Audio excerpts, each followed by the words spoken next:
Good morning. Mackenzie Johnston with Cattle News Central, bringing you your March 23rd cattle industry headlines. Sponsored by the Cattlemen's Sort of All Peak, Kansas.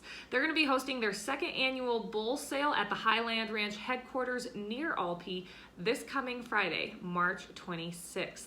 They're going to be featuring 80 Sim Angus, Angus, and Simmental bulls, along with 20 3 to 4 year old commercial pairs with calves that have been sired by renowned Cattlemen's Sort bulls. You can bid and buy online at DV Auction if you can't make this sale, and if you have any questions about this upcoming sale, go ahead and give Doug Steele a call at 641-740-0121. And to check out the lineup for the sale, be sure to head on over to their website, thecattlemenssort.net. According to Reuters, a court has ordered JBS South America to pay $3.62 million in damages after a reported outbreak of COVID-19 at a beef plant in a northern town in Brazil.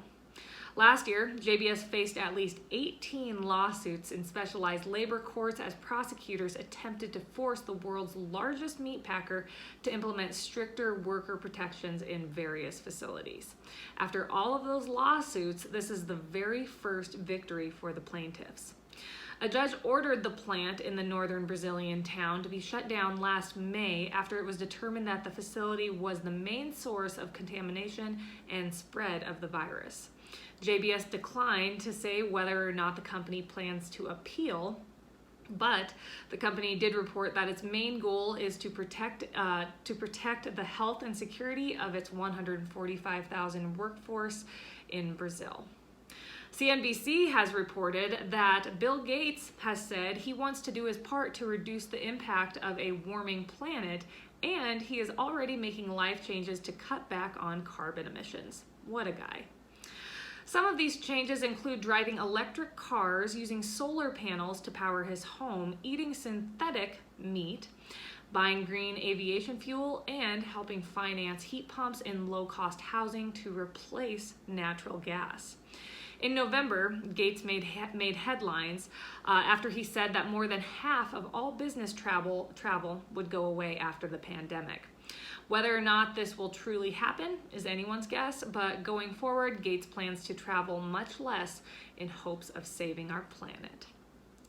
Western Journal has reported that a group of Republican state attorneys general have discovered that buried deep in the Democrats' $1.9 trillion American Rescue Plan is a provision that bars states from using any money given to them to reduce taxes.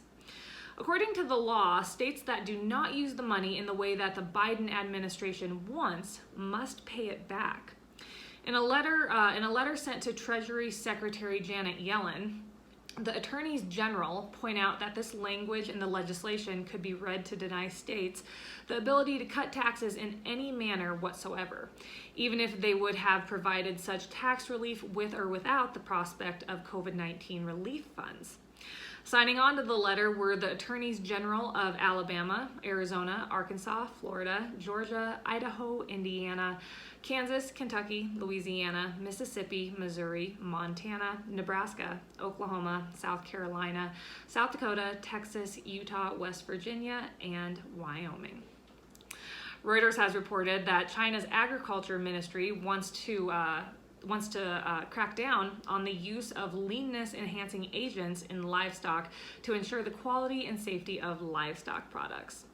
According to a statement released by the Ministry of Agriculture and Rural Affairs, the crackdown will focus on the banned use of clenbuterol in cattle, sheep, and pigs. Clenbuterol is banned in many countries, including China, because of the risks associated to human health. Despite these risks, farmers still use the agent to promote growth and muscle leanness in animals. The Ministry of Agriculture plans to work with other departments to organize investigations and severely punish all kinds of illegal activities involving the use of leanness enhancers. That is all I have for you guys this morning. I hope everyone's week is going well. Have yourself a terrific Tuesday, and I'll see you guys tomorrow morning.